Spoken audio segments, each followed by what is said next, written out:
Hi friends, Assalamu alaikum. Welcome to Farani's kitchen. எல்லாரும் எப்படி இருக்கீங்க? நாங்க இன்றைக்கு Farani's kitchenல Cuttlefish Devilled எப்படி செய்யறேன்றதை காட்ட போறோம். வாங்க எங்க Cuttlefish Devilledக்கு என்னென்ன ingredients தேவைன்றதை பாப்போம். நான் இன்றைக்கு எங்க Cuttlefish Devilled செஞ்சு கொள்றதுக்கு Cuttlefish எடுத்துக்கிறேன்.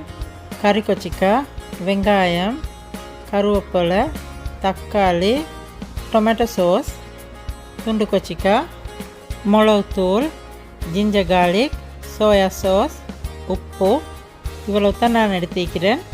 வாங்க எங்கட Cuttlefish Devilled எப்படி செய்யறேன்றதை பார்ப்போம்.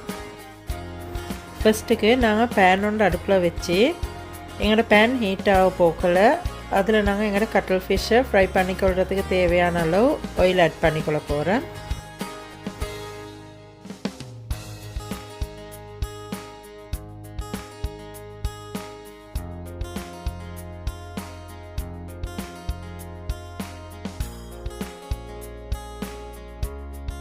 நான் Cuttlefish 300 கிராம் எடுத்து அதில் ஒரு சைடுக்கு சின்னதாக கீரை போட்டு வெட்டி எடுத்து வைக்கிறேன்.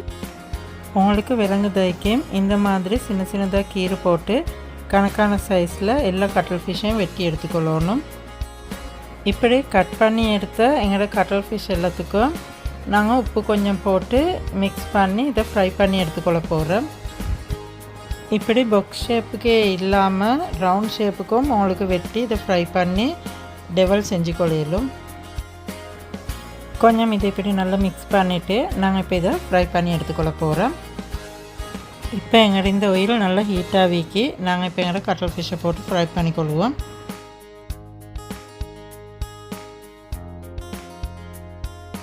சில ஆட்கள் இந்த Cuttlefish Devilled செய்கிறதுக்கு Cuttlefish எல்லாம் கொஞ்சம் அவிச்சு எடுத்துட்டு அதுக்கு பிறகு தான் ஃப்ரை பண்ணி எடுப்பாங்க.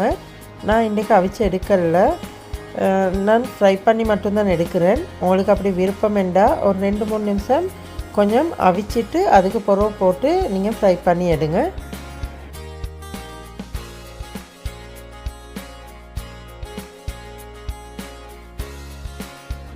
எங்களுக்கு டெவலுக்கு Cuttlefish மிச்சம் ஃப்ரை ஆகணுமென்றது இல்லை.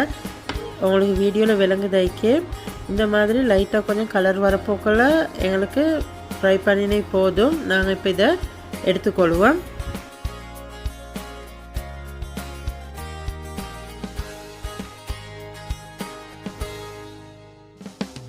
நாங்கள் இப்போ Cuttlefish எல்லாம் ஃப்ரை பண்ணி எடுத்துக்கொண்டதுக்கு போகிறோம். இன்னொரு பேன் ஒன்று அடுப்பில் வச்சு அதில் நாங்கள் எங்களோட Cuttlefish ஃப்ரை பண்ணி எடுத்த ஆயிலால் கொஞ்சத்தை ஊற்றி ஆயில் கொஞ்சம் ஹீட்டாக கொண்டு வரப்போக்கல அதில் நான் 1 டீஸ்பூன் ஜிஞ்சரும் 1 டீஸ்பூன் கார்லிக்கையும் போட்டுக்கொள்கிறேன்.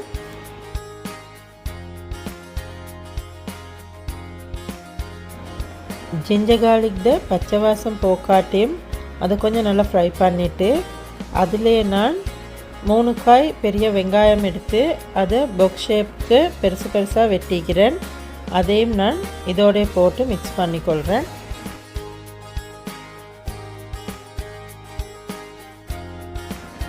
வெங்காயம் கொஞ்சம் வசங்கி கொண்டு வரப்போக்கல அதுக்கே நான் தக்காளி 2 காய் எடுத்து அதையும் கொஞ்சம் பெருசாக வெட்டி வச்சுக்கிறேன். அதையும் நான் இதில் போட்டுக்கொள்கிறேன்.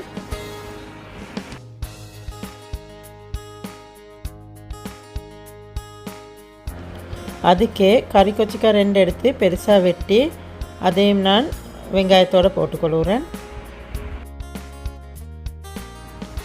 எல்லாத்தையும் போட்டு கொஞ்சம் மிக்ஸ் பண்ணிக்கொள்ளணும்.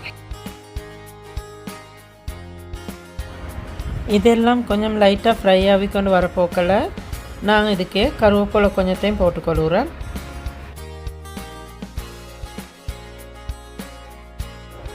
இதுக்கே நான் துண்டு கொச்சிக்காய் 1 டீஸ்பூனும் மிளகுத்தூள் 1 டீஸ்பூனும் ஆட் பண்ணிக்கொள்கிறேன். நீங்கள் காரத்தை பார்த்து உங்களோட காரத்துக்கு ஏற்ற மாதிரி நீங்கள் கொச்சிக்காய் போட்டுக்கோங்க.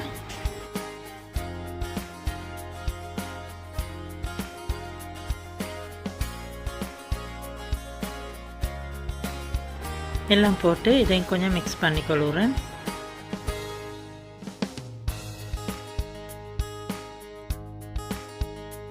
இதுக்கு சோயா சாஸ் 2 டீஸ்பூனும் ஆட் பண்ணிக்கொள்கிறேன்.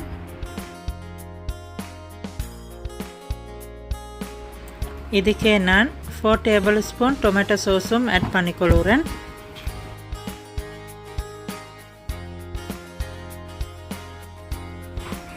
சாஸ் எல்லாம் போட்டு கொஞ்சம் நல்லா மிக்ஸ் பண்ணிக்கொள்கிறேன்.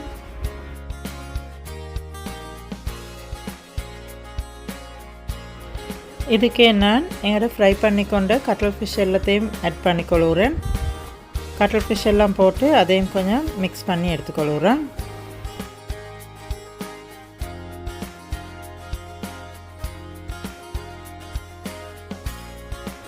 மிக்ஸ் பண்ணிவிட்டு டேஸ்ட்டை பொறுத்து உப்பு போட்டுக்கோங்க.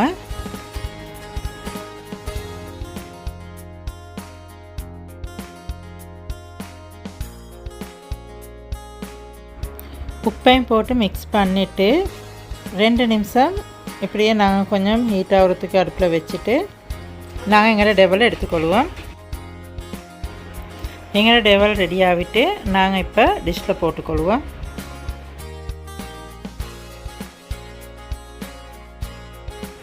இது நாங்கள் இன்றைக்கி ஃபரானிஸ் கிச்சனில் செஞ்சு கொண்ட கட்டல் ஃபிஷ் டெவல். இது நல்ல டேஸ்ட்டாக இருக்கேன். நீங்களும் செஞ்சு ட்ரை பண்ணி பாருங்கள். நீங்களும் செஞ்சு ட்ரை பண்ணி பார்த்துட்டு உங்களோட கமெண்ட்ஸை எங்களுக்கு சொல்லுங்கள். உங்களுக்கும் எங்களோட இந்த கட்டல் ஃபிஷ் டெவல் பிடிச்சிருந்துச்சுண்டா எங்களோட ஃபரானிஸ் கிச்சன் யூடியூப் சேனலுக்கு லைக் பண்ணுங்கள். உங்களுக்கு தெரிஞ்சவங்களுக்கு ஷேர் பண்ணுங்கள். நாங்கள் போடுற அடுத்தடுத்த புதிய ரெசிபி உடனுக்குடனே உங்களுக்கு தெரிஞ்சுக்கொள்கிறதுக்கு எங்களோட ஃபரானிஸ் கிச்சன் யூடியூப் சேனலுக்கு சப்ஸ்கிரைப் பண்ணுங்கள். அதோட சைடில் இருக்கிற பெல் பட்டனையும் கிளிக் பண்ணுங்கள். அப்போ நாங்கள் போடுற அடுத்தடுத்த புதிய ரெசிபி உடனுக்குடனே உங்களுக்கு பார்த்துக்கொள்கிறதுக்கு ஏதுமாகும்.